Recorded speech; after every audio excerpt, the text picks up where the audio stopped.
सामंतांच्या हेलिकॉप्टरमध्ये बिघाड झाला होता। पायलटला तांत्रिक बिघाड लक्षात आल्यामुळे अनर्थ टळला। नागपूरहून गडचिरोलीला जाणाऱ्या हेलिकॉप्टरमध्ये तांत्रिक बिघाड झाला होता। मुंबई लोकलला प्रवास करणाऱ्या नोकरदार वर्गासाठी मोठा निर्णय।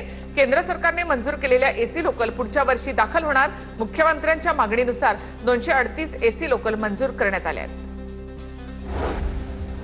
महावितरणकडून घरगुती विजेच्या दरामध्ये 60 पैशांपर्यंत वाढ। घरगुती ग्राहकांना प्रति युनिट 10 ते 60 पैसे अतिरिक्त द्यावे लागणार आहेत। ऑगस्टमध्ये ग्राहकांना मिळणाऱ्या लाईट बिलावर परिणाम होणार आहे। महाराष्ट्र विधिमंडळ सदस्य पेन्शन अधिनियमाला नागपूर खंडपीठामध्ये आव्हान। माजी आमदारांना आयुष्यभर 50,000 रुपये पेन्शन देण्याच्या निर्णयाला आव्हान देण्यात आले। विधिमंडळ सदस्य पेन्शन अधिनियम बेकायदेशीर असल्याचा याचिकेमध्ये दावा करण्यात आलाय। चाकणमधील उद्योजकांच्या अडचणी सोडवण्यासाठी उदय सामंत बैठक घेणार आहेत। 16 ऑगस्टला उद्योग मंत्री उदय सामंत प्रत्यक्ष बैठक घेणार आहेत। चाकणमधील रस्त्यांच्या दुरावस्थेवर उद्योजकांनी नाराजी व्यक्त केली आहे। सिंधुदुर्गच्या दोडामार्गमधील आमसभेत सत्ताधारी विरोधक आमनेसामने आले। ठाकरेंची सेना, पवारांची राष्ट्रवादी आणि शिंदे सेनेचे पदाधिकारी भिडले। दोन्ही गटाचे कार्यकर्ते एकमेकांच्या अंगावर धावून गेले। आमदार दीपक केसरकर यांच्या समोरच हा राडा झाला। पोलिसांनी वाद मिटवलाय।